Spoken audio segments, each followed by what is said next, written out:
These were my last hours in Brazil, during a month-long quest into the depths of the Brazilian soul. A Sunday streets festival in Sao Paulo.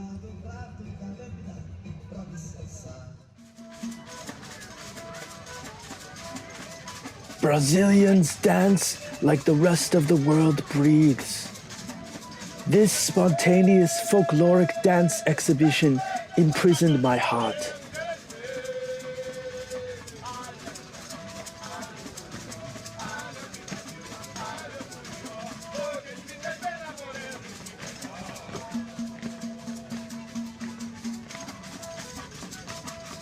But this beautiful moment was cut short by the ever-present police. The group did not have the proper permits to be dancing in the street during the Sunday Streets Festival. An officer demanded that I erase this video or she would take me to jail. As I played my best stupid American, an English-speaking Brazilian stepped in. "She is bluffing," he said. "Brazil is a free country." As he engaged with the officer, I quickly faded into obscurity.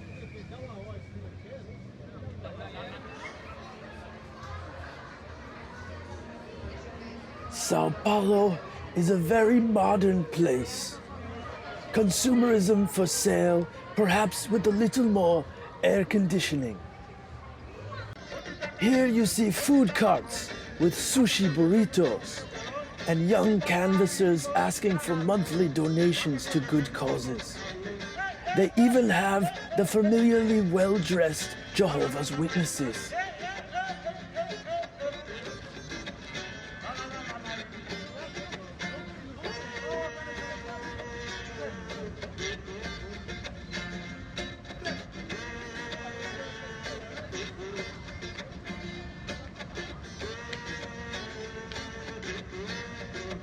Brazil's New York City.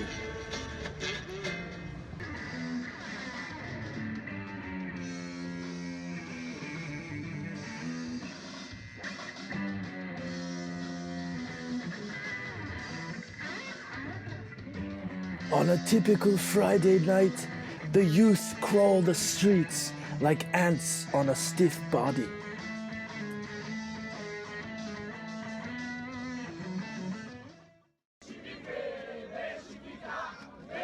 Spontaneous group sing-alongs are commonplace.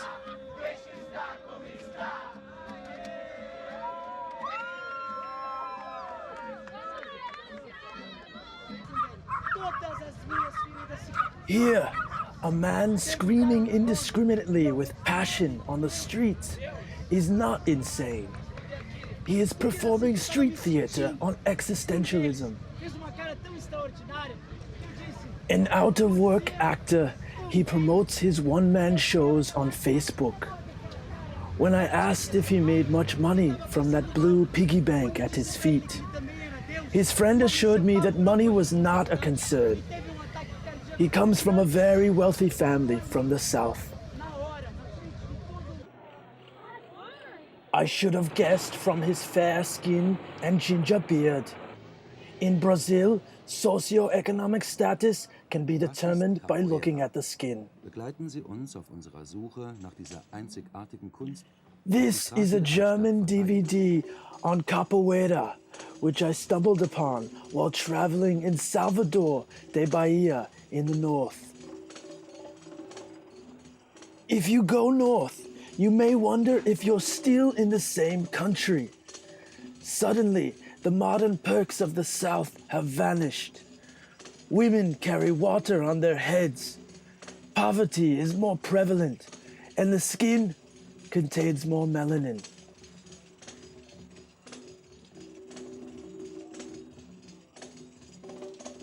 Shot in the 90s, The city looks virtually identical today.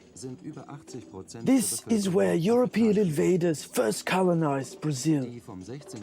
It's the site of the largest African slave port in the Americas, and it drips with the inconvenient history from every crack and crevice.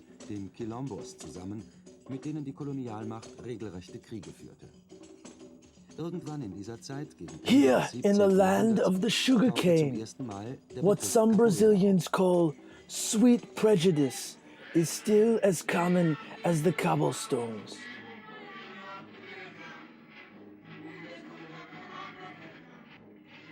Listen, I know you're black, but that's not your fault. You're not like the others. I'm going to see if I can help you get this job, is how one fair-skinned Brazilian describes sweet prejudice.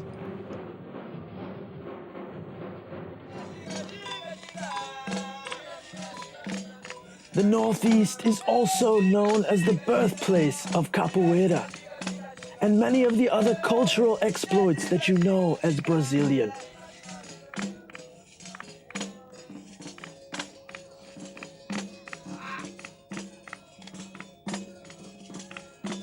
By the sheer force of his personality, this tall, lanky man was the one who strong-armed me into buying this DVD.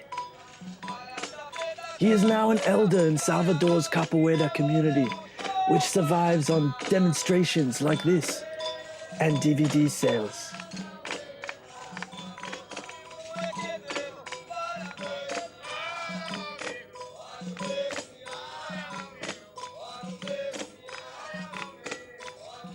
It was here in a beach outpost of Salvador that I saw the most beautiful displays of Brazilian football. Casual soccer volleyball.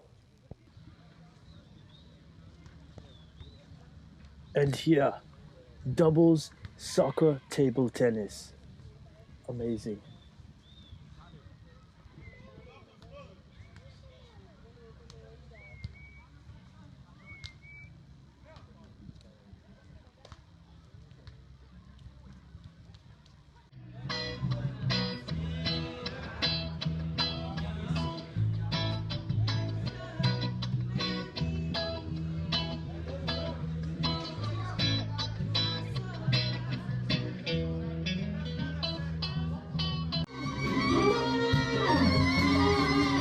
Salvador's nightlife continues to push the artistic envelope.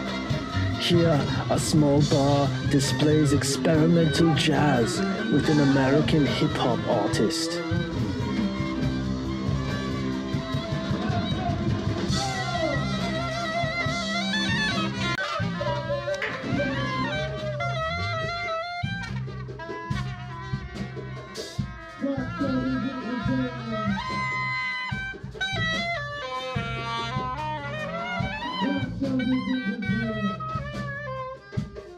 But before Salvador, I had the unfortunate bad luck to be stuck in Rio during Carnival. The stench of urine, vomit, beer-infused sweat, and high-priced debauchery was overwhelming at times.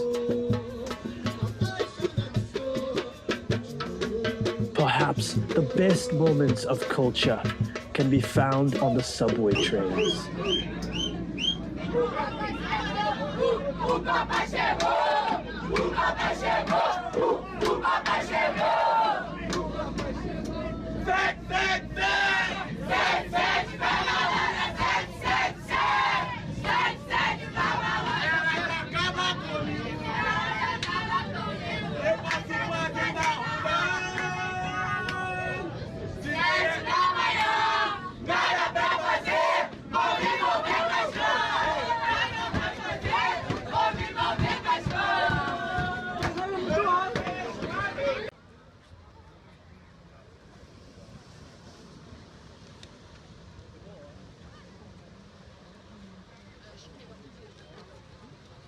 But this daily sunset Rio ritual was also one of my favorites.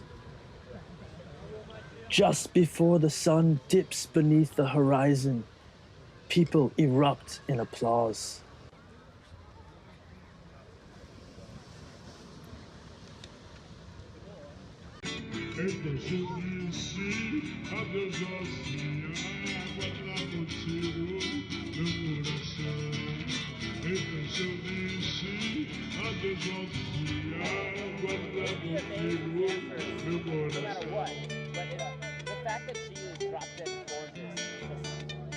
Brazil threatens danger expertly.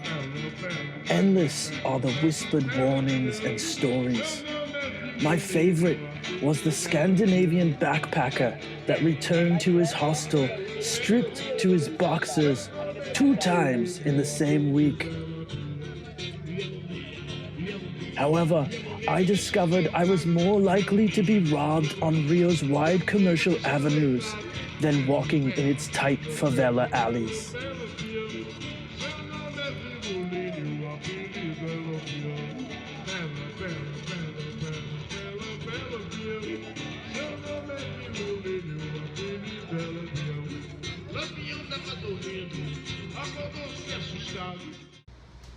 This stray dog marked a turning point in my journey.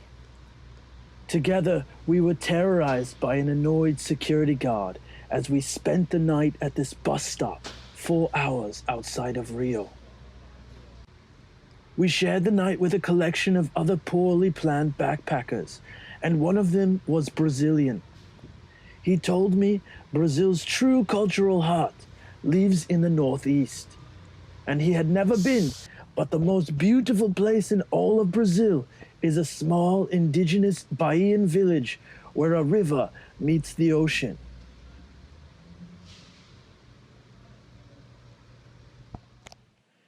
Caraíva. I went, time stood still. It was a lonely paradise.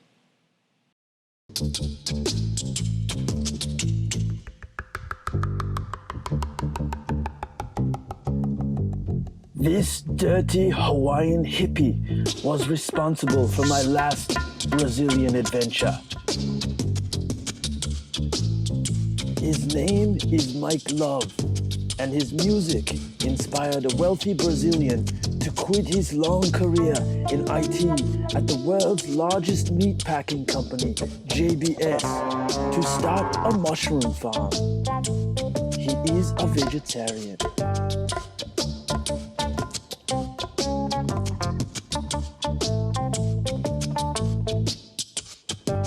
I became his woofer, together with a middle-aged woman from Rio interested in the country life. I lived with the farm stewards, a hardy family that tended the mushrooms.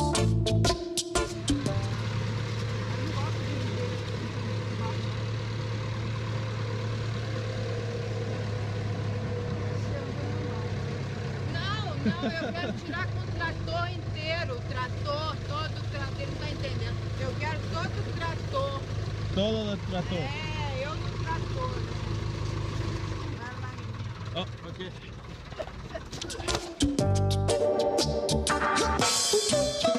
The life was quiet, not much work to do, and my Portuguese was shit. It rained nearly every day. Frogs were everywhere, and there were snakes, poisonous snakes. Permanent holiday, I'm going outside to play. I ain't gonna slave away, no. No fun, no corporate Babylon. I'm never gonna be a pawn in their manipulation games. I'm taking the reins and breaking the chains. Perhaps the highlight for me on this farm trip was taking the life of a chicken with my bare hands.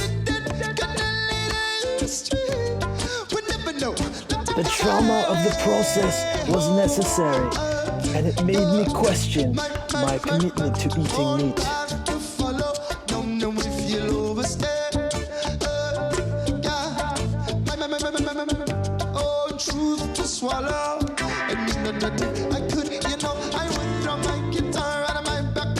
After 3 days, I opted to leave early. and take more time in the city streets with my favorite strawberry sucos.